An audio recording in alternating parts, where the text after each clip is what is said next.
Got a Criterion review for The Eyes Without a Face. This is a 1959 French horror movie that to me set the stage for, and to a lot of other people, set the stage for, as well as a precursor to and an inspiration for a lot of horror films to follow. Most notably, Jess Franco's Dr. Orlock series. And there's a number of other inspirations with this film.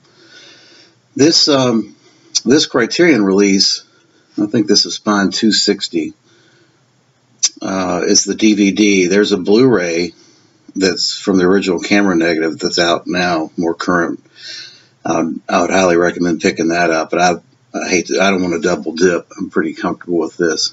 This has a number of special features, including the director Franju, I think is pronounced that. He was a documentary director prior to this film, and the documentary that he's got on here, Beasts of Blood, is a pretty hard-hitting, brutal look at the French slaughterhouses. In the history of those slaughterhouses, it's man, if you're not a vegetarian, and I'm not a vegetarian, obviously I eat a lot of protein from having played football, but this will make you a vegetarian. Watching this thing, it's heartbreaking to see horses and cows and sheep just slaughtered, really. At any rate, his motto is truth in film, and that good, bad, or indifferent, truth in film is what carries the day for this director. And Eyes Without a Face is it looks almost documentary style, which it has some Gothic and German expressionism look to it. Essentially what we're talking about here is there's a doctor's daughter. There's a car accident. The doctor's daughter is disfigured, and because the doctor feels like he precipitated or caused it, for a lot of reasons, I think driven mainly by guilt, his goal is to replace the disfigured face of his daughter with a pretty new face. In the movie, in between periods where she's got her new face, she wears an expressionless white mask that's really creepy as hell. And apparently John Carpenter said that expressionless white mask was the inspiration for Michael Myers in the Halloween movies.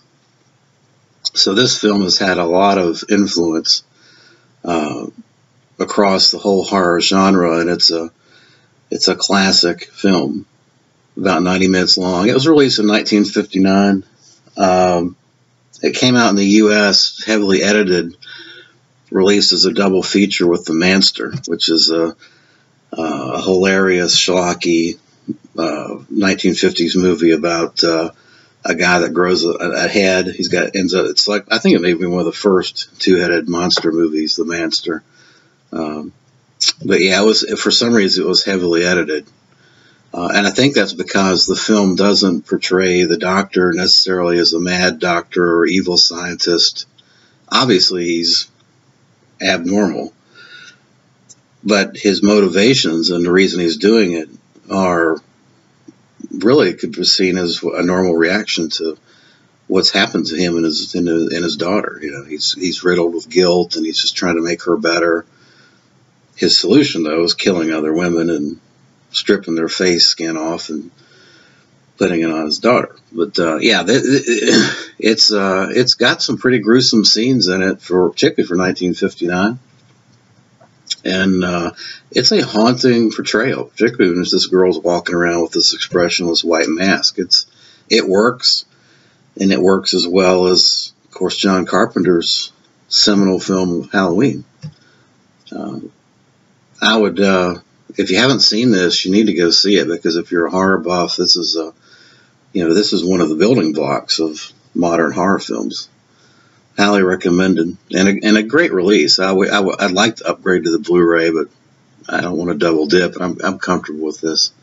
So this is an 8 out of 10. Highly recommended. Thanks for watching.